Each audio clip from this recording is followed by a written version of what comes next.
하나님의 말씀은 마태복음 14장 22절부터 33절에 있는 말씀입니다.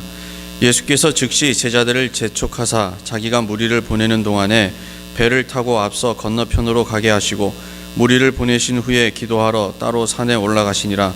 저물매 거기 혼자 계시더니 배가 이미 육지에서 술이나 떠나서 바람이 거스름으로 물결로 말미암아 고난을 당하더라. 밤 사경에 예수께서 바다 위로 걸어서 제자들에게 오시니 제자들이 그가 바다 위로 걸어오심을 보고 놀라 유령이라 하며 무서워하여 소리 지르거늘 예수께서 즉시 이르시되 안심하라 나니 두려워하지 말라. 베드로가 대답하여 이르되 주여 만일 주님이시거든 나를 명하사 무리로 오라 하소서 하니 오라 하시니 베드로가 배에서 내려 무리로 걸어서 예수께로 가되 바람을 보고 무서워 빠져가는지라 소리질러 이르되 주여 나를 구원하소서 하니 예수께서 즉시 손을 내밀어 그를 붙잡으시며 이르시되 믿음이 작은 자여 왜 의심하였느냐 하시고 배에 함께 오르매 바람이 그치는지라. 배에 있는 사람들이 예수께 절하며 이르되 진실로 하나님의 아들이로소이다 하더라. 아멘. 우리가 하나님을 믿을 때 이제 성경에 보면은 그 하나님이 크게 이제 두 가지로 이제 나타납니다. 두 가지의 그 역사라고 말할 수 있습니다. 큰 두 가지 역사가 있는데 하나는 뭐냐면 창조주 하나님으로 나타납니다. 그건 잘 아시겠죠? 또 하나가 있는데 그건 뭐냐면 구원하시는 하나님입니다. 우리는 하나님을 믿는다고 할 때 창조주 하나님만 믿는 것도 아니고 또 구원하시는 하나님만 믿는 것도 아닙니다. 이 둘을 다 믿습니다. 여러분이 그 창조학회라는 것을 들어보셨을 겁니다.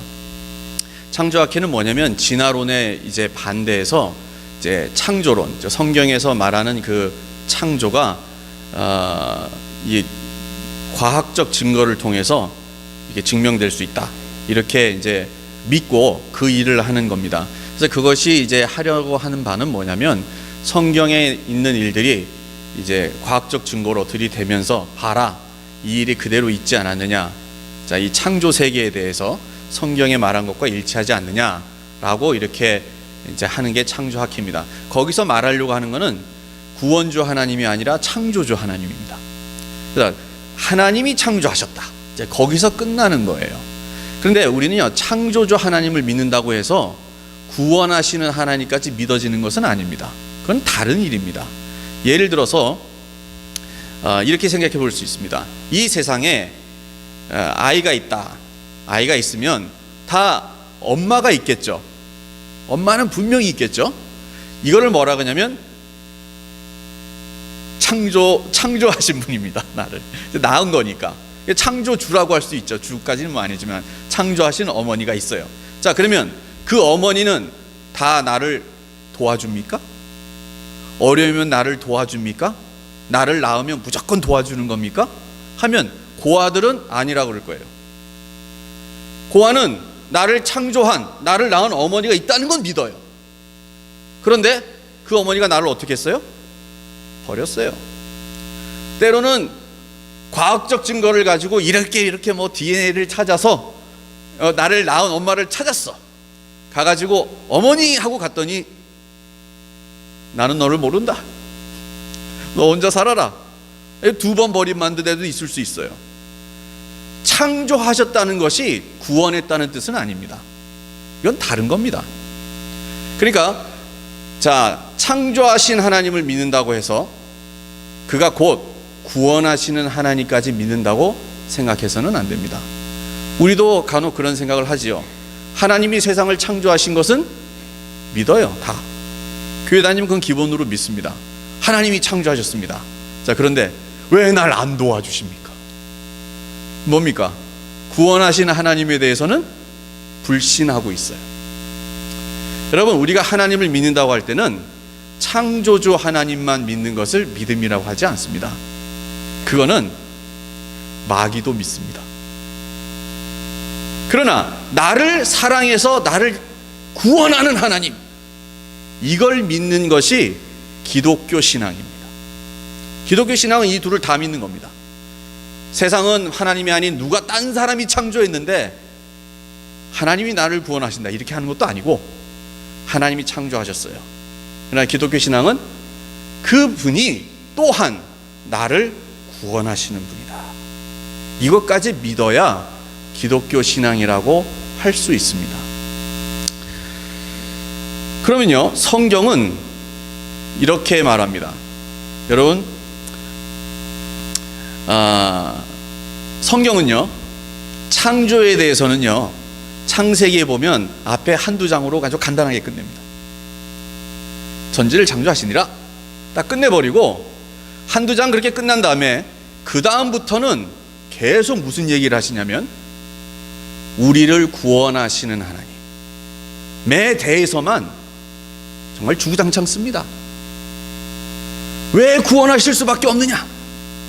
죄가 들어오고 그 죄가 사람을 변화시켰고 변질시켰고 그리고 고난이 오게 됐고 죽음이 들어오게 됐고 죽음과 같은 고통 속에서 있을 때 하나님이 그를 어떻게 구원하시는지 그 역사에 대해서 쭉 씁니다. 여러분, 우리가 사도신경을 오늘도 했습니다만 사도신경에도 보면은요, 우리는 믿습니다라고 할 때 12가지를 거기에 적어 놓습니다. 사도신경을 가만히 보면 12가지를 믿는 거예요. 그런데 맨 첫 번째만 나는 천지를 창조하신 하나님을 믿습니다.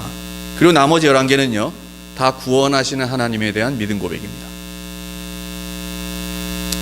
자, 그러면요, 성경을 뭐라고 얘기하냐면 창조에 관한 책이라고 하지 않고 창조 역사에 대한 거라고 말하지 않고 성경은 구속 역사에 관한 책이라고 말을 합니다. 왜 구원 역사라고 안 하고 구속 역사라고 하느냐? 그 말은 구속이란 말이 조금 어렵지만 이제 뜻이 있기 때문에 그렇습니다. 구원은 구원인데 값을 치르고 구원한다 라는 뜻이 구속이라는 뜻입니다. 어디 이렇게 잡혀 들어가는 구속 말고, 속량해서 값을 속해서 주고 구원한다 해서 구속 역사라고 합니다. 그럼 그 값이 뭐냐? 그 값이 예수님입니다. 그래서 성경은 구속사적으로 쓰여진 책이다. 창조에 대해서는 짧게 말하지만 그 다음부터는 그 구원의 역사, 구속의 역사에 대해서 쭉 씁니다. 문제는 여기 있습니다.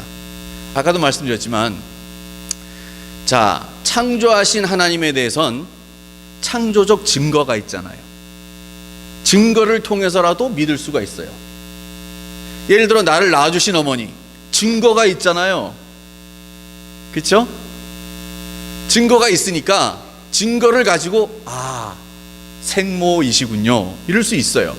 그런데 구원하시는 하나님, 내가 고난 가운데 있으면 건져주신 하나님은 무슨 증거로 믿습니까? 이게 증거가 있습니까? 나를 구원하신 하나님에 대해서는요 참 증거를 대기가 어렵습니다. 한번 생각해 보십시오. 어제까지 나를 도왔더라도 오늘 안 도울 수 있지요. 맞습니까? 저분은 나를 구원하신 하나님이라는 증거를, 객관적인 증거를 어디서 찾겠습니까? 이게 참 어려운 겁니다. 말 그대로 구원하시는 하나님에 대해서는요 객관적 증거보다는 내적 증거가 더 중요합니다. 나는 믿는다, 저분은 나를 도와주시는 분이다 하고 믿어야 엄마한테 가서 밥 주세요 그러지. 나를 낳아줬으면 밥 주는 겁니까? 어제까지 밥 줬으니 오늘도 밥 주는 겁니까? 그렇게 믿어지는 게 아니란 말입니다. 오늘 사고 친 거는 어제까지 친 거하고 차원이 다른데 엄마가 오늘 내쫓을지도 모른다 말 되지요. 여러분, 성경은 구원하시는 하나님을 믿으라고 합니다. 여러분은 구원하시는 하나님을 믿으십니까? 나를 구원하시는 하나님을 믿지 못하면 그것을 뭐라고 말하느냐면, 성경은 왜 내 사랑을 의심하느냐, 왜 나를 시험하느냐, 내가 구원할지 안 구원할지 왜 자꾸 나를 시험하느냐, 이 불신이 믿음의 반대말이 아니고 의심을 믿음의 반대용으로 쓸 때가 참 많습니다. 오늘 본문에 보면은요, 이제 예수님이 무리를 걸어서 제자들에게 가는 이 장면이 있습니다. 어떻게 보면은 이제 무리를 걷는다 하는 이것이 있지만, 이 장면을 보면 제 출발점이 이렇습니다. 제자들이 배를 타고 가다가 큰 풍랑을 만나게 됩니다. 이 갈릴리 호수라는 것이, 이 사람들이 배를 탄 것이 이제 갈릴리 호수인데, 갈릴리 호수라는 곳이 저는 안 가봤지만 얘기를 들으면 이게 그 지리적 위치 때문에 갑자기 돌풍이 일기도 한답니다. 그래서 잔잔한 것 같아서 갔는데 막 순간 바람이 불고 막 배가 뒤집어질 처럼 물결 칠 수 있는 곳이 갈릴리 호수예요. 그러니 풍랑 속에 배 띄우는 사람이 어디 있습니까? 그거는 가라 그래도 안 가죠. 근데 이제 가다가 이 풍랑을 만난 거예요. 근데 예수님이 마침 그 배에 안 계셨어요. 안 계시고 산에서 기도를 하시다가 풍랑에 고생하는 제자들을 아셨습니다. 멀리 있고 또 이게 밤인데 이게 어떻게 볼 수 있었을까? 뭐 신기하지만 예수님이니까 본 거죠. 중요한 게 있습니다. 여러분, 이게 꼭 풍랑만 생각하지 마십시오. 고난이라는 걸로 생각해 보십시오. 아까도 말씀드렸지만 죄가 세상에 들어오면서 인간에게 닥친 가장 첫 번째 그 결과가 뭐냐면 고난입니다. 죄가 준 것이 고난입니다. 여러분, 고난에는요 종류가 많습니다. 오늘 본문에처럼 이 자연재해, 이것도 악입니다. 풍랑이 일고 뭐 이러는 거요, 그렇죠? 그러나 이런 고난만 있습니까? 우리는 질병이라는 것도 생각할 수 있습니다. 병도 고난입니다. 병 걸리고 싶어서 드는 사람이 어디 있습니까? 그렇죠? 다른 사람이 잘못해가지고 병 걸린 거 아무 말 안 하고 여기 와서 같이 밥 먹으면서도 다 옮기고 뭐 이럴 수도 있는 거예요. 그러면 내 뜻과는 무관하게 병에 걸렸잖아요. 또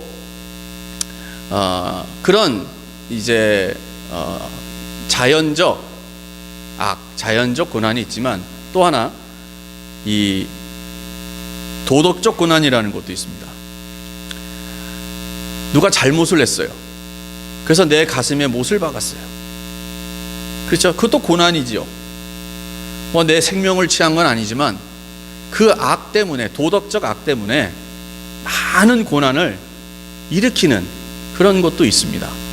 자, 그런 고난만 있습니까? 정신적인 고난이라는 것도 있습니다. 사실은 이 정신적 고난이 사실은 많은 것의 원인이 됩니다. 예를 들어서 무지. 여러분, 무지한 사람은 자기가 무지한 걸 모릅니다. 그러나 생각해 보세요. 무지한 것 때문에 얼마나 고생 많이 했습니까? 여러분이 미국에 와서 나는 참 고생을 많이 했다. 왜 고생했을까요? 모르니까. 미국이 어떤지 모르니까. 영어도 모르고 문화도 모르고 미국 사람도 모르고 시스템도 모르고, 그래가지고 모르는 것 때문에 가난해지기도 하고 모르는 것 때문에 억울함을 당하기도 하고. 자, 그러면 그 원인은 뭡니까? 무지가 원인 아닙니까? 알았더라면, 이런 것을 알았더라면 피해갈 수 있는 것이었습니다.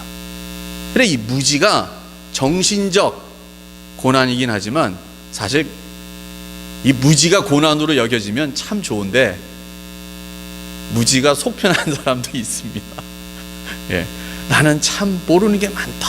그것 때문에 좀 마음앓이를 하면 책도 보고 뭐 이럴 텐데 모르는 게 상팔자다. 그러니 몸이 힘들지요. 옆 사람이 힘들지요. 이 정신적 고난이라는 게 있습니다. 그러나 또 있습니다. 영적 고난이라는 것도 있습니다. 하나님에 대해서도 몰라요. 하나님에 대해서도 몰라서 기도를 하면 꼭 벌 주실 것 같아요. 잘못한 것만 생각나요. 그래가지고 조금 힘들면 이거 하나님이 나를 이거 목 조르는 거 아닌가, 뭐 이런 생각이 드니 참 이거는 예수 믿어서 당하는 고난이에요. 어떻게 보면 여러분, 이 세상에 또 그런 고난만 있습니까? 의로운 고난이라는 게 있습니다. 죄로 인한 고난만 있는 게 아니에요. 자, 하나님을 믿었어요. 하나님을 알았어요. 그 하나님의 뜻대로 선한 일을 하자. 선한 일을 했더니 칭찬이 옵니까? 어려움이 옵니까? 죄로 인한 것 때문에, 세상의 악과 죄로 인해서 의로운 자에게도 고난이 옵니다. 여러분, 이게 다 죄 때문에 일어난 일 아닙니까? 이 풍랑이라는 것 하나 속에서 우리는 고난이라는 문제를 생각해 봐야 합니다. 여러분, 이 자연을 보면 죄 때문에 당하는 자연의 고난도 있습니다. 예를 들면 여러분, 지금 비가 많이 오고 날씨가 덥고 갑자기 어디는 가뭄이 오고, 자, 그러면 이거 환경 탓을 해야 됩니까? 곰곰이 생각해 보면 자동차 가스 막 하고, 예? 자연을 어지럽히고 한 우리의 욕심의 문제가 있었던 겁니까? 이 돌풍이 부는 것도 생각해 보면 뭐 때문입니까? 죄 때문 아닙니까? 그 죄의 결과로 내가 고난을 당하는 건 다행이지만 이제 후손들이 고난을 당합니다. 왜? 죄의 결과가 당장 나오는 게 아닐 때가 많거든요. 그러면 자, 이 풍랑이 이는 거, 우리는 그냥 고기압 저기압이 만나서 돌풍이 불었다, 하나님은 이거 안 막으시고 뭐 하시나, 근시안적으로는 그러지만 깊이 보면 이것이 다 죄 때문에 일어난 일이라는 겁니다. 그 죄의 결과로 당하는 겁니다.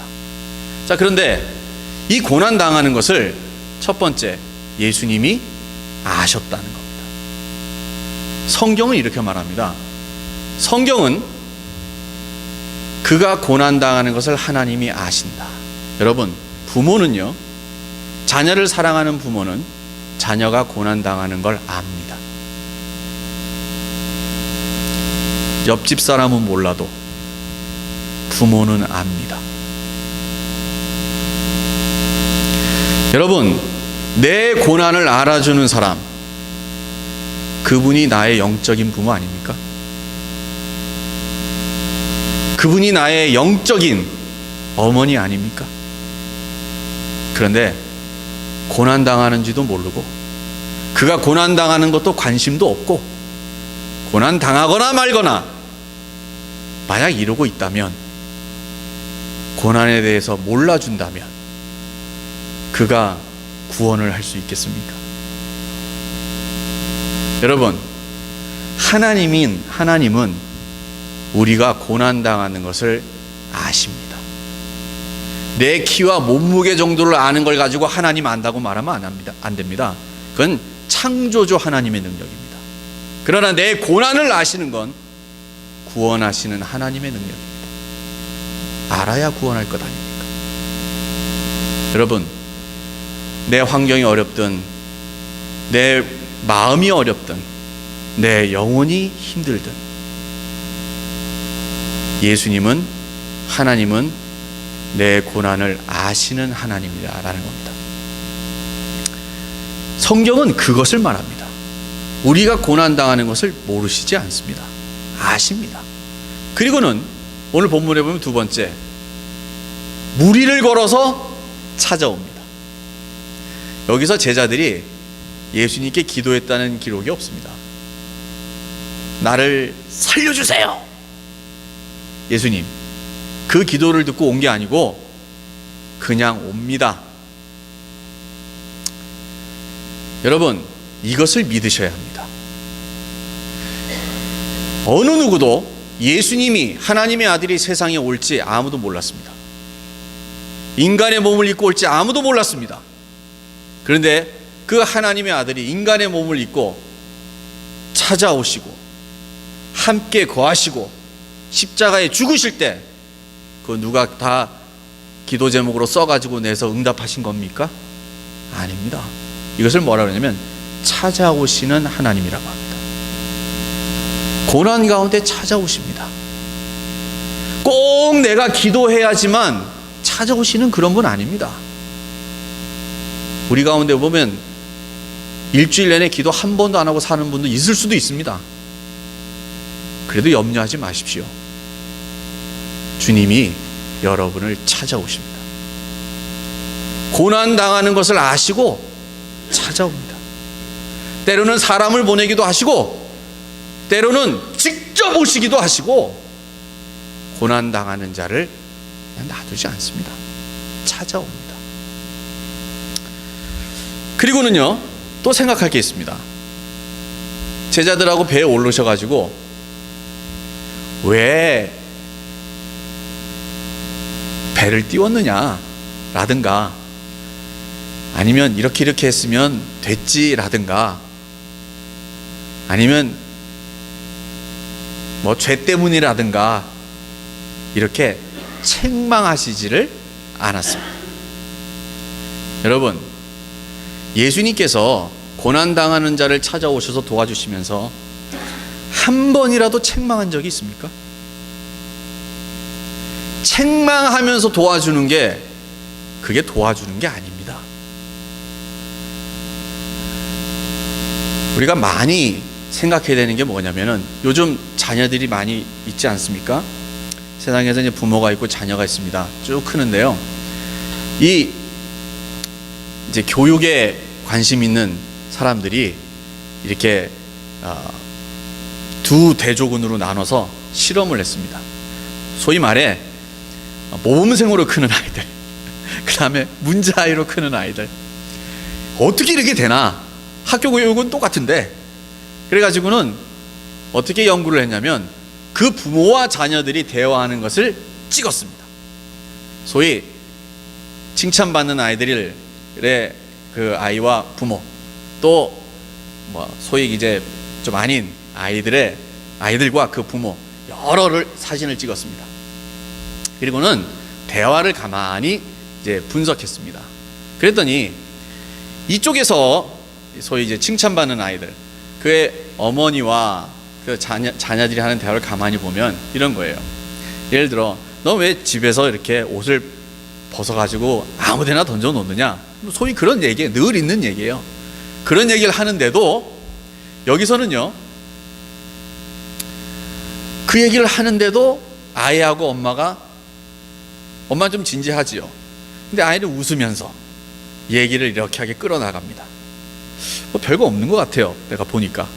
자, 그런데 이쪽입니다. 이쪽을 봤더니요, 이쪽은 똑같은 얘기예요. 예를 들어 왜 옷을 벗어서 뭐 이렇게 아무데나 놓느냐, 뭐 그런 종류의 얘기예요. 얘기를 시작하는데 어떻게 하냐면 그냥 막 책망을 합니다.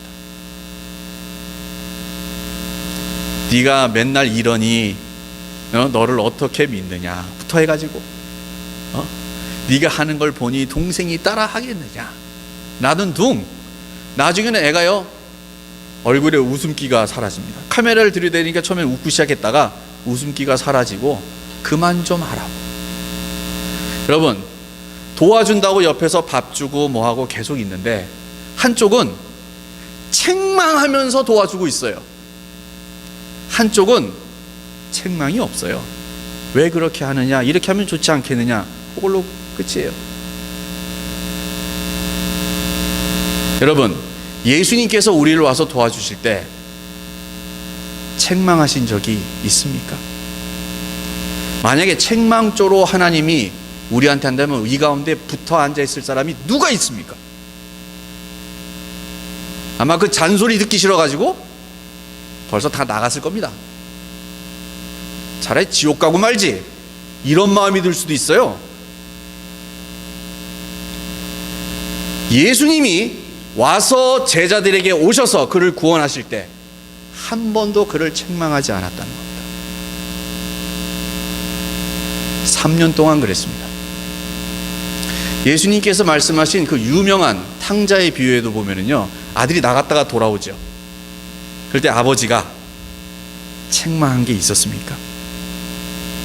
거봐라, 내 말 듣지, 내 말 안 듣더니, 만약 이러면 다시 나갈 겁니다. 자존심 세가지고. 책망이 없어요. 그게 바로 구원이라는 거예요.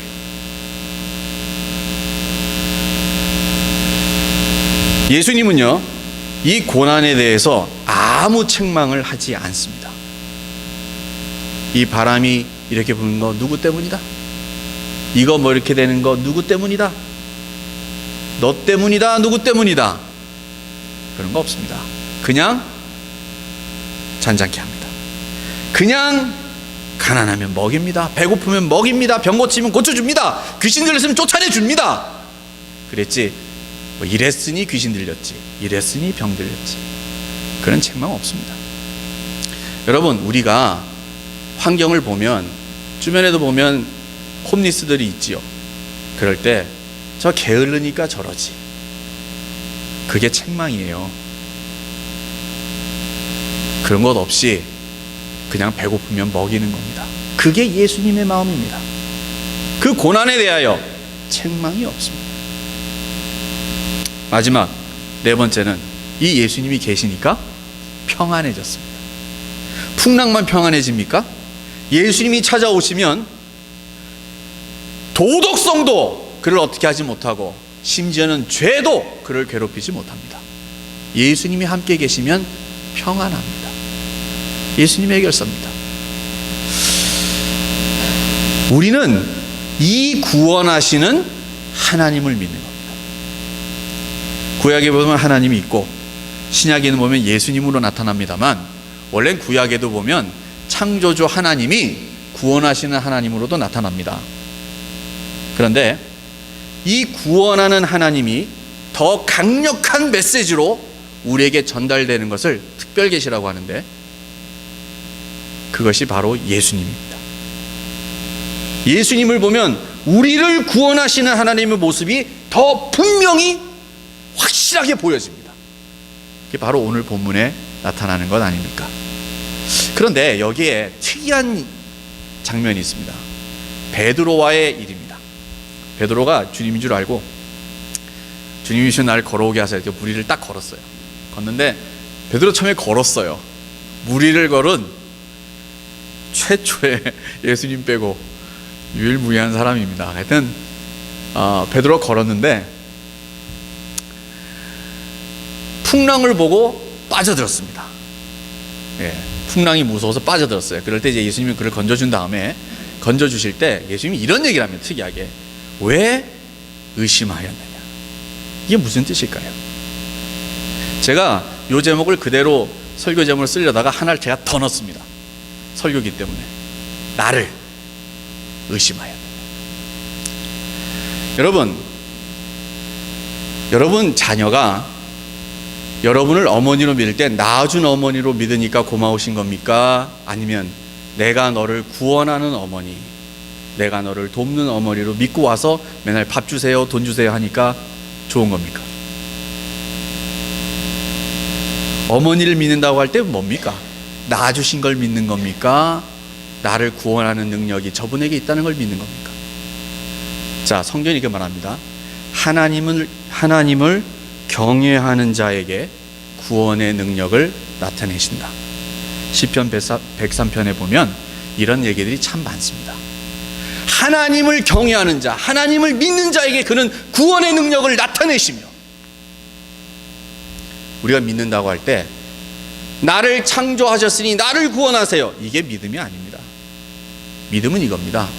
하나님은 나를 구원하시는 분이십니다. 내가 어디 가서 도움을 구하겠습니까? 하나님 외에 누가 나를 건지시겠습니까? 나는 하나님밖에 없습니다. 하나님이 나를 버리시면 나는 살 수가 없습니다. 자, 그럴 때 무리도 걷는 거예요. 베드로가요, 이때 의심하였다는 건요, 예수님이 나를 구원할 수 있다는 걸 의심했던 겁니다. 여러분, 꼭 베드로만 그렇습니까? 여러분은 지금 이 풍랑 가운데 없습니까? 여러분은 지금 풍랑 가운데 없습니까? 여러분은 지금 고난 가운데 안 계십니까? 그런데 혹시 의심하고 계십니까? 하나님도 나를 구원하지 못한다. 그리고는 이 엄청난 고난을 보면서 그저 두려운 마음에 사로잡혀 계십니까? 그게 믿음 없는 겁니다. 예수님은 좀 젠틀하게 표현하셔가지고 믿음이 적은 자여, 이렇게 얘기하시지만 왜? 있다 없다 하니까. 여러분, 우린 때때로 풍랑과 같은 고난을 겪습니다. 그게 자연적 고난이든 도덕적 고난이든 정신적 고난이든 영적 고난이든 고난을 겪습니다. 그러나 그 고난의 엄청난 풍랑을 보면서 예수님이 나를 구원할 거라는 것을 잊어버린 적 없습니까? 그러면 여러분이 무리를 걷다 빠지는 베드로입니다. 성경에 보면 예수님이 구원하신 걸 믿었기 때문에 구원을 받은 아주 드라마틱한 장면이 많이 있습니다. 그 중에 하나를 얘기하면 바로 예수님이 옷자락을 만져서 구원받은 여인. 그 여자가 믿었던 건 뭡니까? 저분은 나를 구원할 수 있다. 그분만 보고 돌진한 겁니다. 옆에 남자가 있든 사람들이 있든 자기 병이 얼마나 오랬든 보지 않습니다. 안 보고 주님만 보고 달려갑니다. 그리고는 얼마나 그 믿음이 대단했냐면 그 옷자락만 만져도 저분은 나를 구원하신다. 그럴 때 예수님이 말합니다. 여인이여, 내 믿음이 너를 구원하였느니라.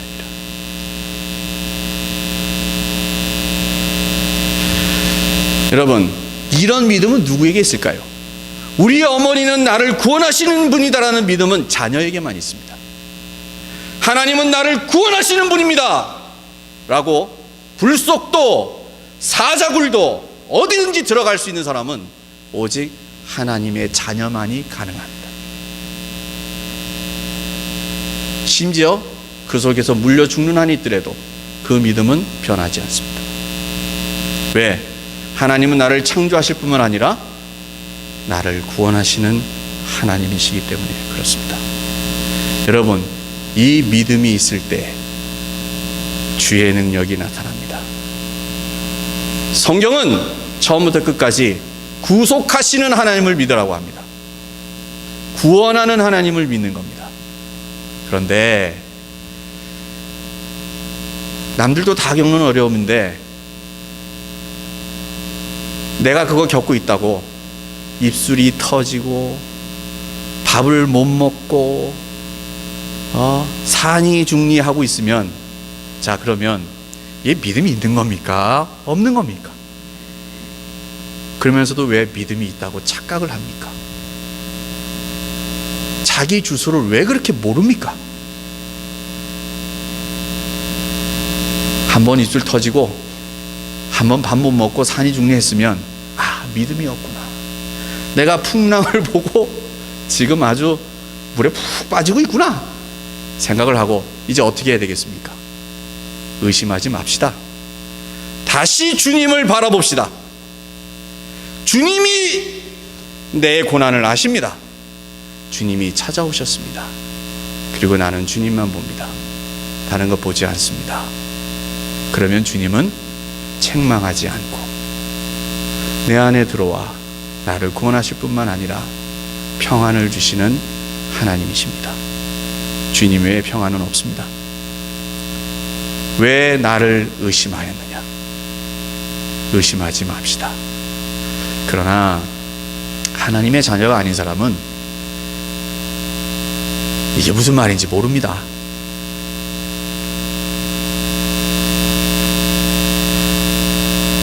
형제가 형제에게 하는 말이요, 우리 어머니를 의심하지 말자. 누구에게 할 수 있는 얘기입니까? 형제가 형제에게 할 수 있는 얘기입니다. 하나님의 자녀가 하나님의 자녀에게 할 수 있는 말입니다. 하나님의 자녀가 되신 여러분, 오늘 풍랑과 같은 여러 고난이 있지요. 그럴 때 염려하지 마십시오. 다니엘도 겪었고 아론도 겪었고 다 겪었던 겁니다. 베드로도 있었지만, 그러나 여기서 예수님만 보며 나를 구원하시는 하나님을 보며 달려가면 무리를 걸을 뿐만 아니라 사막도 통과합니다. 불 속에서도 살아남고 사자굴 속에도 살아남습니다. 설령 그렇게 하지 않으실지라도 하나님은 나를 통해서 큰 구원을 이루시는, 우리 모두를 구속하시는 하나님의 역사 속에서 나를 만나주시고 나를 사용해 주실 것입니다. 하나님을 믿으십시다. 여기에 다른 증거는 없습니다. 믿음만이 유일한 증거가 될 것입니다.